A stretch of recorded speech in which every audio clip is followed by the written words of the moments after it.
복음으로 다음 세대를 세우라는 그런 큰 주제를 가지고 7일 동안 12개의 말씀, 여러분들이 지금 암송하고 있는 12개의 말씀을 가지고 7일 동안 나눠서 여러분들하고 나누려고 합니다.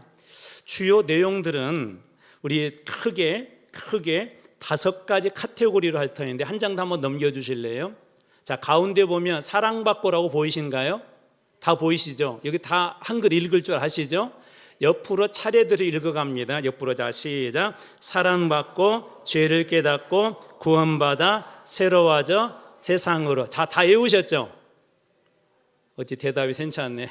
한 번 더 해보겠습니다. 자, 시작. 사랑받고 죄를 깨닫고 구원받아 새로워져 세상으로. 자, 누구의 사랑을 받을까요? 하나님의 사랑. 그런데 우리는 죄인이래요. 죄인 된 우리는 죄로 죽을 수밖에 없고, 그래서 우리 사랑받은 우리 죄인 된 우리 존재들이 죄를 깨닫고, 그리고 우리는 누구를 통해서 구원받을까요? 예수 그리스도를 통해서 구원을 받습니다. 구원받은 사람은 이제 이전과는 전혀 다른 새로운 존재가 되고, 또 새로운 존재에만 머물러 있는 것이 아니라 이제 세상으로 다시 파송받는, 그래서 복음이라고 하는 것은 내가 그냥 단순히 구원받았다는 사실이 끝나는 것이 아니라 세상 속에 들어가 삶을 살아내는 데까지가 진정한 복음의 완성입니다. 그래서 다시 한번 사랑받고부터 한번 해볼까요? 시작. 사랑받고 죄를 깨닫고 구원받아 새로워져 세상으로. 2명씩 짝 지어보세요. 3명씩도 괜찮습니다. 같이 한번 여러분들이 나눠주세요. 혹시 모르면 보고하셔도 괜찮습니다. 사랑받고 죄를 깨닫고 구원받아 새로워져 세상으로. 옆에 분하고 나눠주세요. 네, 옆에 분에게. 제가 누군가 시킬 겁니다. 어떤 커플을 시킬 거예요? 어떤 커플을 준비하고 계셔야 돼요? 가만히 계신 분 시킬 겁니다.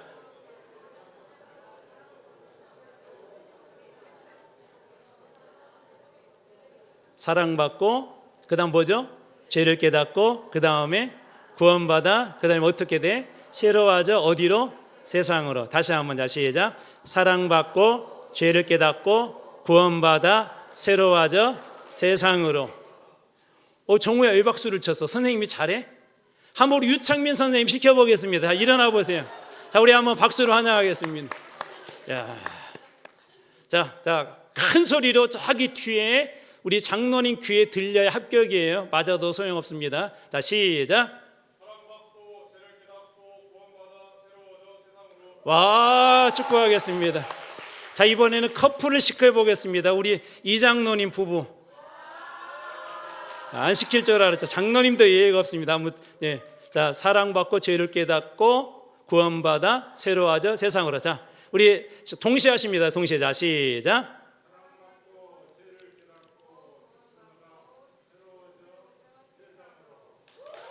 감사합니다. 여러분 웃으시는데요. 시키면 저도 떨려요. 저도 앞에서 시키고 있지만, 저도 다 알고 있지만 막상 하려고 하면 떨립니다. 근데 너무 잘하신 것 같아요. 우리 다시 한번 감사합니다. 우리 격려하도록 하겠습니다.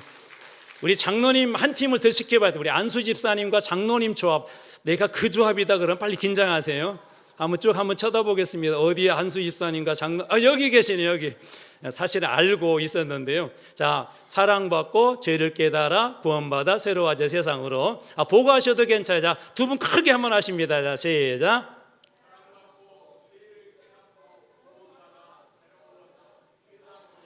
감사합니다. 우리 아이들도 시킬까 말까. 태은이 혹시 다 외우고 있어? 한번 해보겠습니다. 우리 옆에서 도와주세요. 선생님. 자, 시작. 자, 사랑받고 일어나서 한번 해볼까? 우리 태은이는. 그래, 알았어. 앉아서. 사랑받고 시작.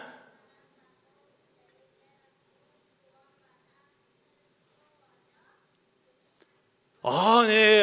너무 잘해. 여러분 안 들리셨지만 저는 다 들려요.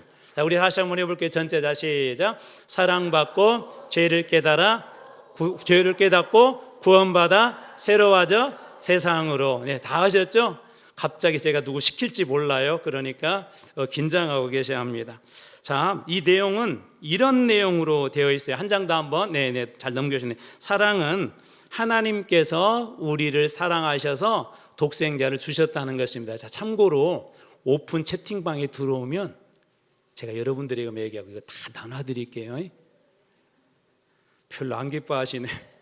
자, 사랑은 뭐냐? 하나님께서 우리를 사랑하셔서 독생자를 주셨다라는 그런 내용을 나눌 거고, 두 번째, 죄는 모든 사람이 다 죄를 범하였고 사망에 이를 수밖에 없다는 절망의 상태를 여러분들하고 이야기할 거고요. 자, 구원은 바로 그런 우리 죄의 문제로 죽을 수밖에 없는 우리를 위해서 예수님께서 오셔서 십자가에 달리시고 죽으시고 그리고 부활하셨다는 얘기를 나눌 거고요. 새로워져라고 하는 것은 우리가 구원받은 우리 존재들은 완전히 새 창조물, 새로운 존재가 되어서 새로운 존재가 되었다. 그리고 이제는 내 안에 그리스도께서 사신다라는 내용을 나눌 거고요. 다섯 번째로 세상으로는 우리는 이제 말씀과 기도라는 두 개의 무기를 가지고 세상으로 나가 다시 그 복음을 전합니다라는 이 다섯 개 카테고리를 가지고 여러분들하고 나누려고 합니다. 그래서 이게 한 문장으로 정리하자면, 하나님은 죄인인 우리를 사랑하셔서 예수 그리스도로 구원하시고 새롭게 하셔서 세상으로 보내십니다라는 그 다섯 개 카테고리를 가지고 여러분들하고 일주일 동안 그렇게 나누려고 합니다. 그래서 매일매일 이렇게 다섯 개의 카테고리를 가지고 이런 고백을 만들어 봤어요. 한 장, 혹시 보이신가요? 1번 아래 나는? 보이신 분 한번 읽어보시고요. 같이 읽어주시고요. 아니면 제가 한번 읽어드릴 테니까 들어보십시오. 같이 읽습니다. 시작. 나는 하나님의 사랑을 받았습니다. 2번, 나는 죄인이지만 예수님께서 나를 위해 죽고 살아나셨습니다. 3번, 나는 은혜로 믿음으로 구원받았습니다. 4번, 나는 그리스도 안에서 새 사람이 되었습니다. 5번, 나는 말씀과 기도로 자라 세상으로 나아가겠습니다. 아멘. 자, 무슨 내용인지 대충 이제 감이 오시죠? 우리는 하나님 앞에 이 사랑을 받았는데 하나님의 사랑이 필요한 이유가 있습니다. 왜냐하면 우리는 죄로 말미암아 죽을 수밖에 없는 그런 인생입니다. 그런데 이 죄는 어느 누구 예외 없이 모든 사람들에게 다 있었고요. 그리고 이 죄의 값은 사망입니다. 그래서 구원자가 필요해요. 그 구원자가 누구실까요? 바로 예수 그리스도죠. 우리 예수 그리스도를 행위가 아니라 그 은혜로 믿음으로 우리는 구원을 받습니다. 이제 구원받은 우리 존재들은 옛사람이 아니잖아요. 그래서 옛사람은 벗어버리고 완전한 그런 새로운 존재가 됩니다. 이 새로운 존재는 이제 교회 안에만 머물러 있는 것이 아니라 세상으로 나가는데 말씀과 기도로 세워지고 양육되어지고 잘 또 훈련받아서 이제 세상으로 나가 다시 복음이 됩니다 라는, 이것이 여러분들하고 나눌 12개의 복음의 그런 스토리입니다. 오늘 첫 번째 시간으로 우리 요한복음 3장 16절 사랑으로 세우라는 제목을 가지고 여러분들하고 말씀을 한번 나누도록 하겠습니다. 중간중간 질문할 수도 있으니까는요, 조금 귀를 기울여 주시면 감사하겠습니다. 자, 여러분들을 마트에 가면 똑같은, 예를 들어서 화장지라도 거기에 무엇이 붙어 있죠? 이게 좀 달라요. 이게 달라요. 뭐가 다르죠? 똑같은 화장지라도 아무거나 괜찮아요. 아무거나. 뭐가 다르죠? 거기에 뭐가 붙어 있는데 이게 좀 달라요. 물론 그 회사는 좀 달라요. 화장지는 화장지인데 바코드가 다르네. 거의 그냥 시장은 안 보시고 오직 말씀과 기도로만 사시는군요. 가서 보면 가격표가 있잖아요. 가격표. 모든 물건에는 다 가격표가 정해져 있습니다. 자, 예를 들어서 우리는 이렇게 추측할 수가 있죠. 똑같은 화장지 두 개가 있는데 물론 회사는 다릅니다. 그런데 한 회사 것은 가격이 무려 10만 원이에요. 10만 원. 똑같은 양인데, 그런데 한 회사 것은 5만 원입니다. 그럴 때 여러분들은 어떤 판단을 하시죠? 비싼 것은 어떨 거라고 여러분 되게 추측이 되세요? 훨씬 좋은가 보다, 뭔가 좀 특별한 것이 있는가 보다, 좋은 것이다 하고 그렇게 판단을 하죠. 사람들은 가격표를 보고 그것을 보고 그 물건의 그 값어치, 가치에 대해서 그렇게 판단을 합니다. 자, 그렇다면 이 질문을 사람에게도 한번 적용해 보겠습니다. 여러분 스스로도 한번 대답을 해 보시기 바랍니다. 사람에도 가격표가 붙어 있을까요?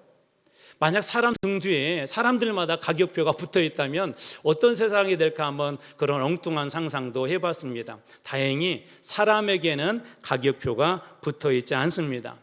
어떤 사람 등에는 나는 3만 원짜리, 어떤 사람 등에는 나는 100만 원짜리, 어떤 사람 등에는 1000만 원짜리, 그렇게 붙어 있지는 않은 것이죠.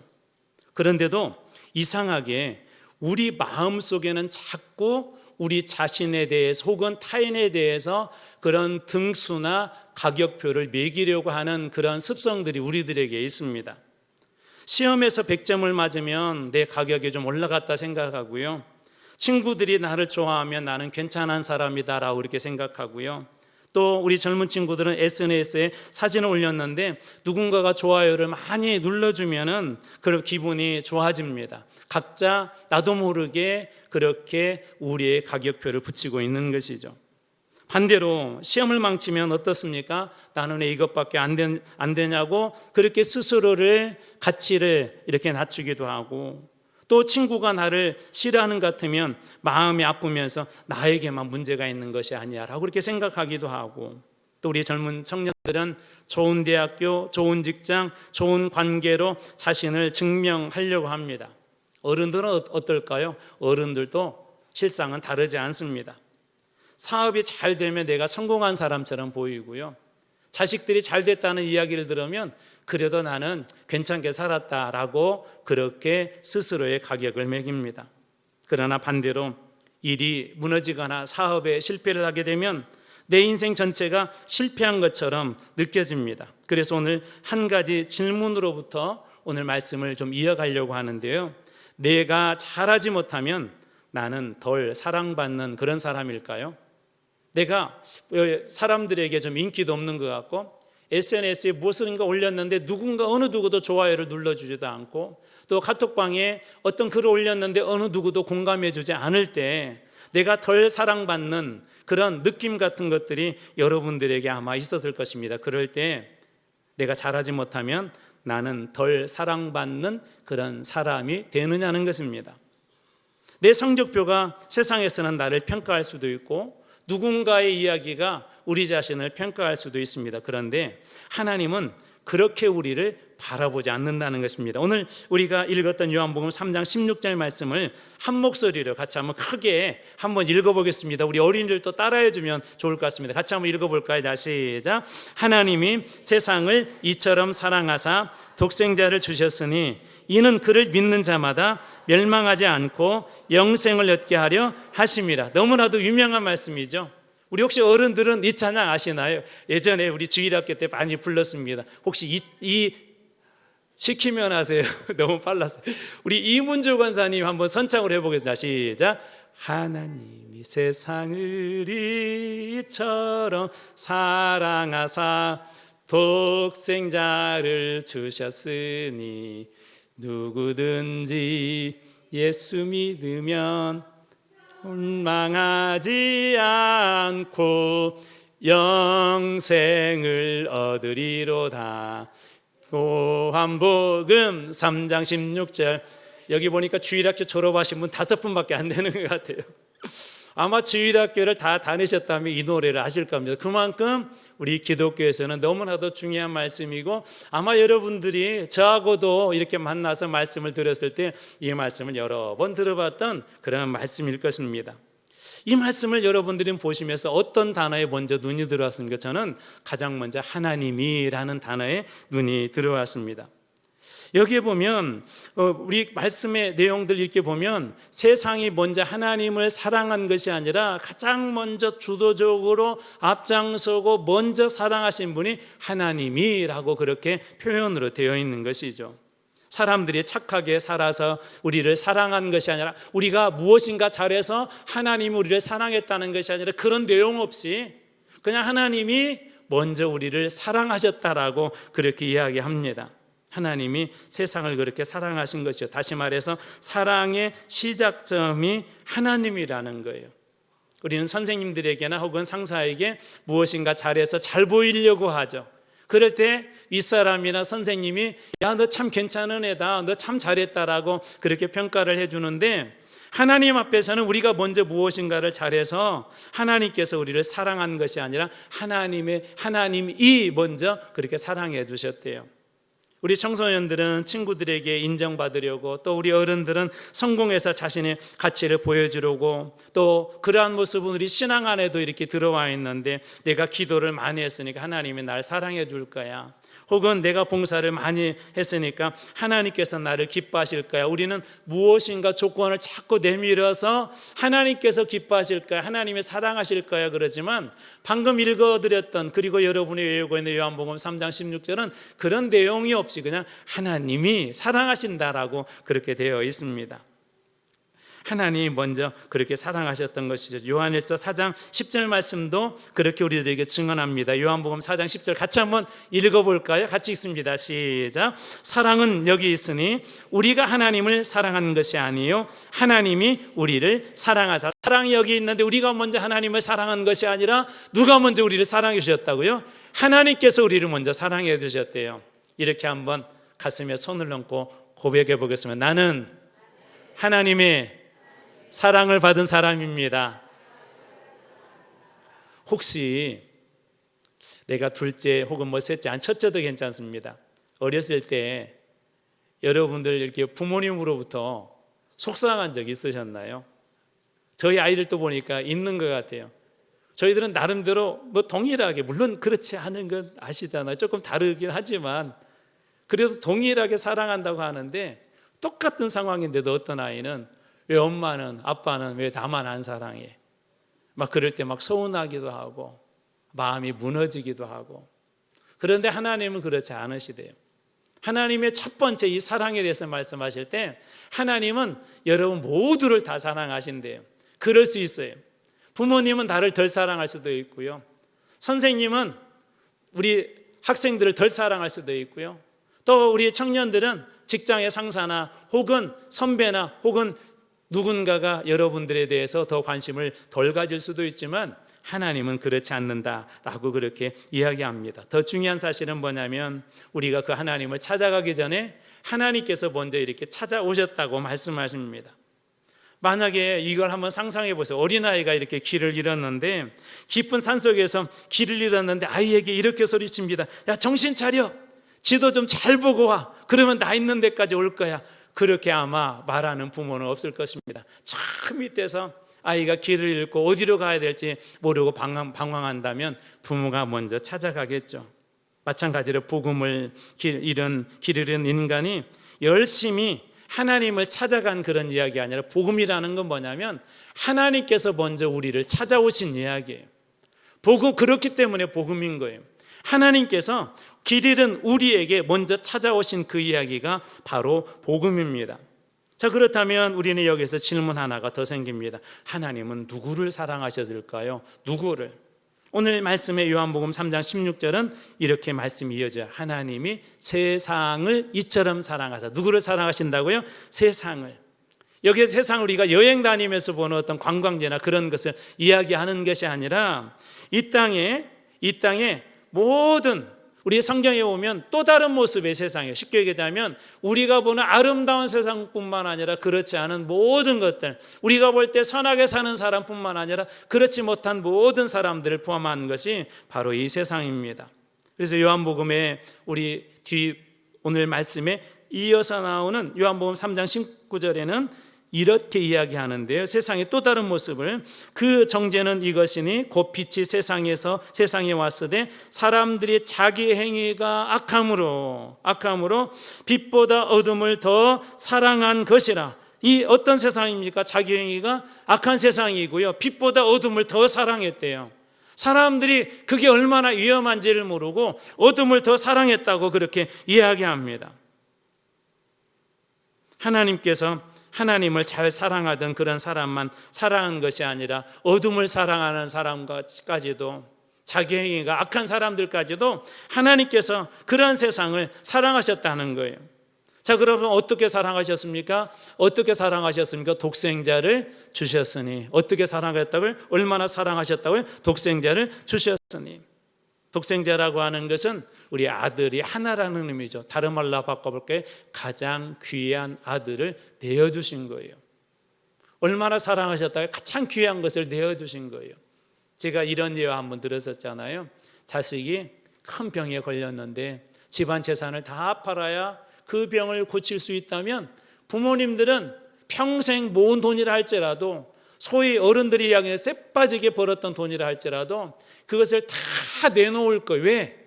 내 집에 있는 모든 재산보다도 자식이 중요하기 때문에 독생자를 주셨다는 것은 하나님께서 여러분 한 분 한 분을 그렇게 사랑하신대요. 한 분 한 분을 그렇게 귀중하게 여기신대요. 심지어 하나님께서 가장 귀한 그 아들을 내어주시기까지 그렇게 사랑하셨다고 그렇게 이야기합니다.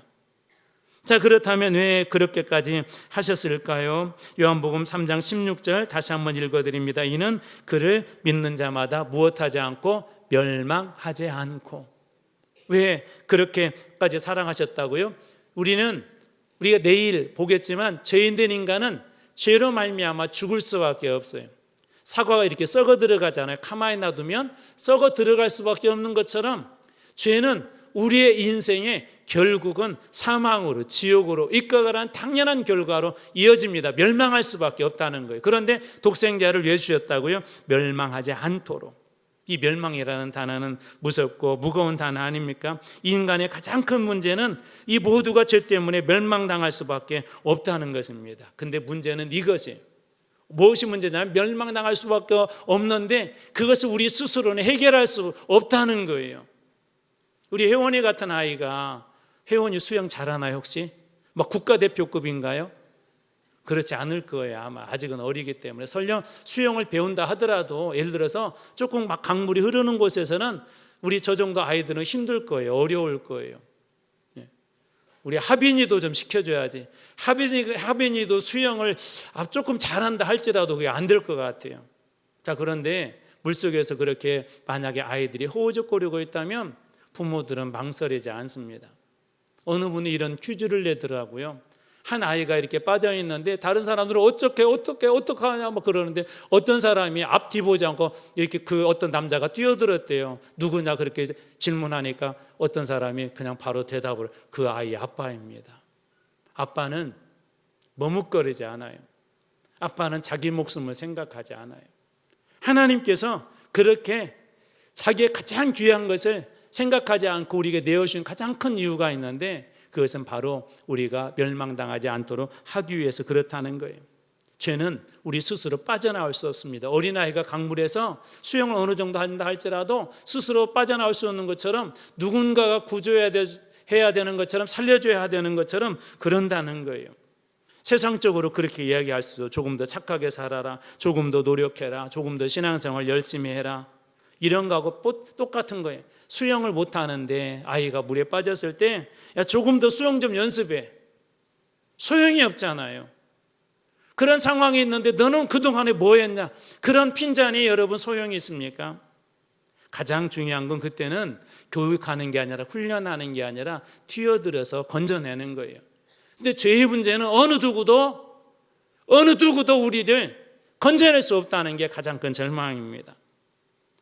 죽어가는 사람에게 필요한 것이 구조자인 것처럼 죄로 멸망당할 수밖에 없는 우리를 살릴 수 있는 유일한 구원자는 예수 그리스도밖에 없기 때문에 하나님께서 독생자 예수 그리스도를 우리에게 보여주신 것입니다. 이 모습을 예수님은 요한복음 3장 14절 오늘 말씀 앞에서 이러한 구약의 이야기로 표현을 합니다. 모세가 광야에서 뱀을 든 것 같이 인자도 들려야 하리니. 이때 무슨 일이 있었냐면 광야에서 하나님이 애굽에서 구원해 주시고 홍해의 기적도 보게 하여 주시고 하나님이 놀라운 은혜들을 많이 보여주셨는데 끊임없이 원망을 하니까 하나님이 불뱀을 보내요. 불뱀. 그래서 이 불뱀에 물린 사람들마다 다 죽자마 그것 때문에 원망을 합니다. 그때 하나님께서 모세에게 놋뱀을 만들어서 장대에 높이 들어라. 그것을 본 사람들은 살 것이다. 장차 오신 그리스도 십자가에 달리신 예수 그리스도를 예표로 이렇게 보여주신 거예요. 그래서 마침 광야에서 이스라엘 백성들이 불평으로 말미암아 모두 다 죽을 수밖에 없는 상황에 그들이 놋뱀을 바라볼 때 산 것처럼 오늘 우리들이 살 수 있는 유일한 길은 십자가에 달리신 예수 그리스도를 바라볼 때 살 수 있음을 그렇게 주님께서 보여주시고 구약의 말씀을 증거로 말씀해 주신 거예요. 그리고 나서 요한복음 3장 16절로 하나님이 세상을 이처럼 사랑하사 독생자를 주셨으니 이는 그를 믿는 자마다 멸망하지 아니하고 영생을 얻게 하려 하심이라라고 그렇게 선언해 주신 것입니다. 바로 그 십자가의 위에 예수님을 그곳에 내어 주셨던 것이죠. 왜 그랬습니까? 우리가 멸망하지 않도록. 우리를 살리기 위해서. 요한일서 4장 9절도 정확하게 그렇게 설명합니다. 요한일서 4장 9절, 이 말씀을 같이 한번 한 목소리로 읽어볼까요? 자, 시작.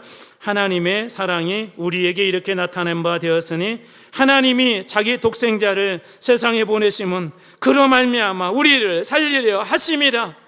하나님께서 독생자를, 가장 귀한 아들을 십자가에 내어주신 것은 그로 말미암아 누구를 살리기 위해서요? 우리를 살리기 위해서. 우리를 살리기 위해서 그렇게 했다는 거예요. 자, 그렇다면 오늘 말씀 우리들에게 전해주는 중요한 교훈이 무엇입니까? 나는 무엇 때문에 사랑받은 사람입니까? 여러분의 어떤 조건 때문에, 여러분의 어떤 행위 때문에, 여러분이 무엇을 잘했기 때문에? 이제 다시 처음 질문으로 돌아가 봅니다. 내가 잘하지 못하면 나는 덜 사랑받는 사람일까요? 내가 세상적으로 좀 부족해 보이고 실패하고 넘어지고 쓰러진 그런 인생, 그런 모습으로 지금 현재 있다면 나는 하나님으로부터 버림받은 그런 인생일까요? 우리 학생들은 시험을 망치면 내 가치가 떨어집니까? 친구에게 인정받지 못하면 나는 중요하지 않는 사람이 됩니까? 내 인생이 계획대로 되지 않는다면 하나님도 나를 포기하십니까? 그렇지 않습니다. 오늘 요한복음 3장 16절은 그 사랑의 시작이 나에게서 시작되는 것이 아니라 나의 어떤 증거에서, 나의 선한 행위에서 시작되는 것이 아니라 이렇게 말씀이 시작해서 하나님께서 그냥 우리의 존재 그 자체를 그렇게 사랑해 주셨다는 거예요. 누구를 사랑하셨습니까? 세상을 그렇게 사랑하시다. 어떻게 사랑하셨습니까? 독생자를 내어주시기까지 사랑하셨습니다. 왜 주셨습니까? 멸망하지 않고 영생을 얻도록 그렇게 우리를 사랑해 주시고 독생자 예수 그리스도를 내어주신 것입니다.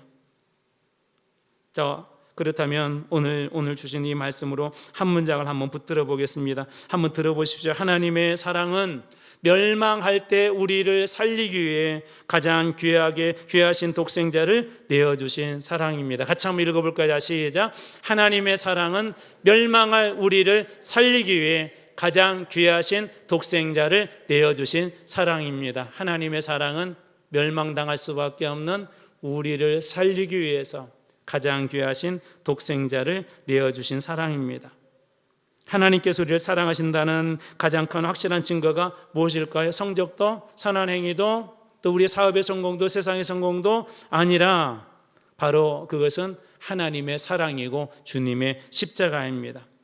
같이 한번 따라서 해볼까요? 십자가는 사랑의 표현입니다. 십자가는 나를 사랑하신다는 하나님의 호소입니다. 십자가는 뭐라고? 나를 사랑하신다는, 우리의 어떤 것에 상관없이. 사람들이 우리들에게 가격표를 붙일 수도 있어요. 공부 못하는 아이, 문제가 많은 아이, 늘 싸움만 하는 아이, 혹은 실패한 사람, 혹은 공부 잘하는 사람, 혹은 늘 말썽만 부리는 사람, 반대로 잘 나가는 사람, 성공하는 사람. 그러나 어떤 가격표도 여러분의 최종적인 이름이 될 수는 없습니다. 가격표는 누가 먹여요? 하나님이 먹이시는 거예요. 그러므로 기억하십시오. 나는 하나님의 사랑을 받은 사람입니다. 한번 가슴에 손을 얹고 그렇게 한번 고백할까요? 나는 하나님의 사랑을 받은 사람입니다. 우리 아이들하고 선생님만 해볼까요? 우리 아동부. 자, 나는 하나님의 사랑을. 자, 시작.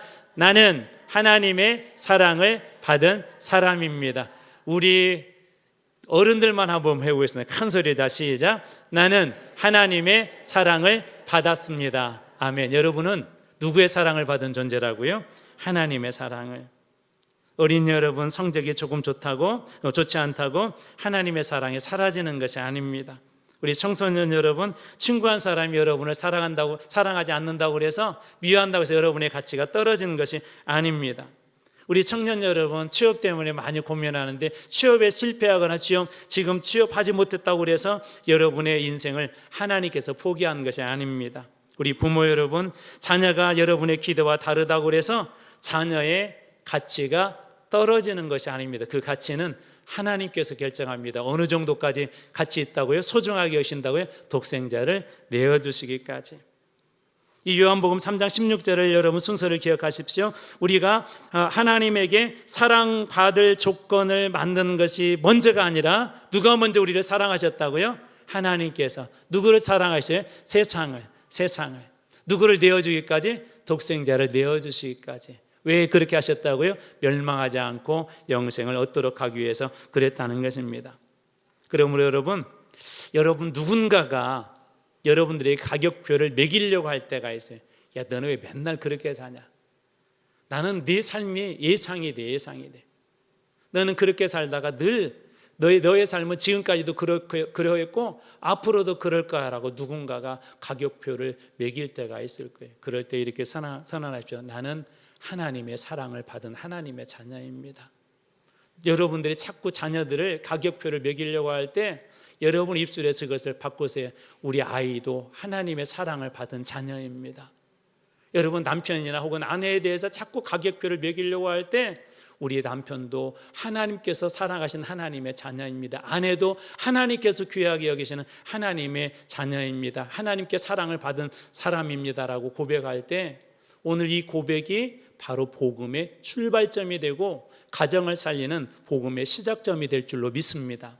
자, 그렇다면 왜 12개의 말씀을 여러분들하고 나누면서 가장 먼저 오늘 요한복음 3장 16절 말씀을 가지고 나누었을까요? 바로 이 말씀이 복음의 시작이기 때문에 그렇습니다. 여러분들 한 분 한 분이 하나님께 사랑을 받았습니다라는 이것을 깨닫게 되면 내일부터 말씀 한 구절 한 구절이 나를 위해서 주신 하나님의 은혜라는 것을 쉽게 흡수할 수 있기 때문에 복음의 시작점이 되기 때문에 이 요한복음 3장 16절 말씀을 가지고 여러분들하고 시작한 것입니다. 한 번 더 이렇게 고백할까요? 나는 하나님의 사랑을 받았습니다. 여러분 한번 두 손을 모아보세요. 지금 여러분 가슴 속에 남아있는 누군가가 잘못 매긴 가격표, 마음에 상처를 주었던 너는 못난 인생이야, 너 같은 사람은 쓸데없어, 너는 왜 이렇게 공부도 못하니, 너 같은 아이들은 실패자야, 루저야 라고 누군가가 전해준 그 이야기들이 여러분 마음속에 혹은 귀천에 들려옵니까? 한번 그것을 먼저 떠올려 보십시오. 그리고 오늘 두 번째, 오늘 하나님께 주셨던 이 말씀을 한번 붙잡아 보십시오. 아니야, 세상 사람들이 나를 그렇게 가격표를 매겨도 나는 하나님의 사랑받은 자녀야. 하나님의 사랑받은 자녀야.